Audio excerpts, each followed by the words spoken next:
The Pipe by Georges Herment. The Snuff-Box. The custom of taking tobacco through the nose in the form of snuff is of purely European origin. It was used as an aperitif is taken nowadays on the pretext of sharpening the appetite. Snuff has been taken for headaches and for toothache. It was formerly as much a matter of fashion and routine as smoking a cigarette is now. It gave a man self-confidence. In both cases, the spirit of the age is reflected.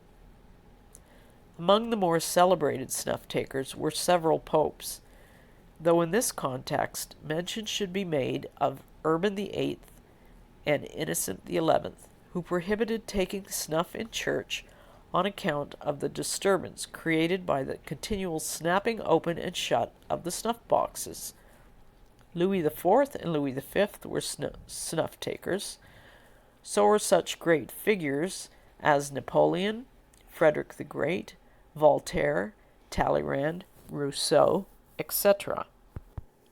A glance at the ledgers of the famous house of Freeburg and Trier of London reveals that in Britain royalty, nobility, and the middle classes were all great snuff-takers.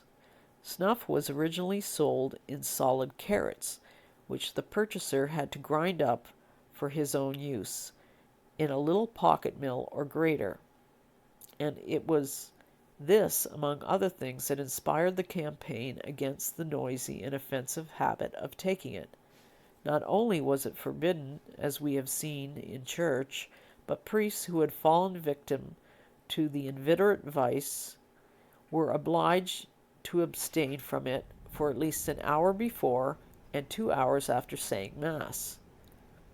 A synodal ordinance of 1698 lays it down that we forbid all ecclesiastics to indulge in the custom of taking tobacco in powder form, particularly and without exception in church, so that this scandalous indecency in the very house of God should be finally done away with. The snuff-box played a considerable part in diplomatic relations during the 17th and 18th centuries. A man's breeding was judged by his manner with the snuff-box. In addition to its proper function of containing powdered tobacco, it was used to carry a portrait or some other delicate miniature on or inside the lid. It was a wristwatch of the period, but much more picturesque and artistic. The art of the jeweler was enlisted to enrich it with diamonds and precious stones. One of the finest specimens belonged to the Duc de Lauzun. It was adorned with the portrait of Mademoiselle de Montpensier, the king's mistress, and Lauzun had the temerity to show it to Louis IV himself.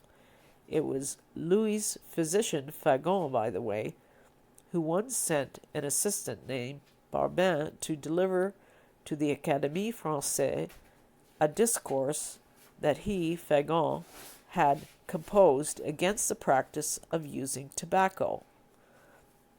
All the time he was reading it, Barbin never ceased from taking pinch after pinch of snuff, to such a degree that the audience was in fits of laughter, and the whole diatribe fizzled out. Fagon was himself a snuff addict, though he indulged in private. That evening the king lost no opportunity of laughing at his physician, who, enraged beyond measure, dismissed his assistant with ignominy. The diplomatic status of the snuff-box, used by sovereigns as a medium for exchanging portraits, attained its greatest height toward the end of the 18th century, after which it appeared less often among the wedding gifts of noble brides.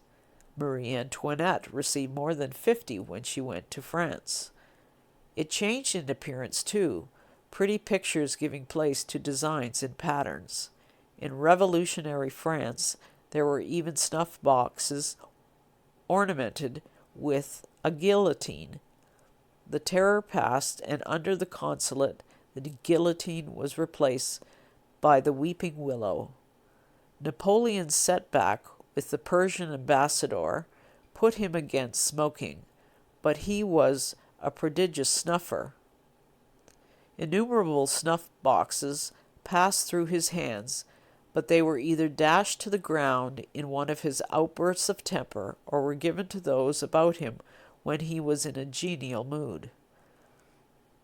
At the time of his downfall, the emperor's little three-cornered hat had become so popular that snuff-boxes were made to resemble it, and though prescribed by the authorities, the shape was a favorite throughout the Restoration and for long afterward. Nor should the fact be overlooked by Frenchmen today that when the representatives of the great powers were gathered round the table at the Congress of Vienna, Talleyrand circulated his elegant snuff-box with its equally choice contents, and won for France her former frontiers and a seat in the councils of Europe. Snuff-taking having largely given place to smoking, the snuff-box was replaced by the tobacco jar. But despite the difference in size and shape, the functions of both remain the same: to keep the tobacco in good condition. A postscript reads, "As the emperor was too impatient to pull out of his pocket a snuff-box, open it, take a pinch, close it, and replace it in his pocket, he had a leather-lined pocket sewn into his waistcoat, and carried his snuff loose in it. Frederick the Great had a similar pocket in his coat."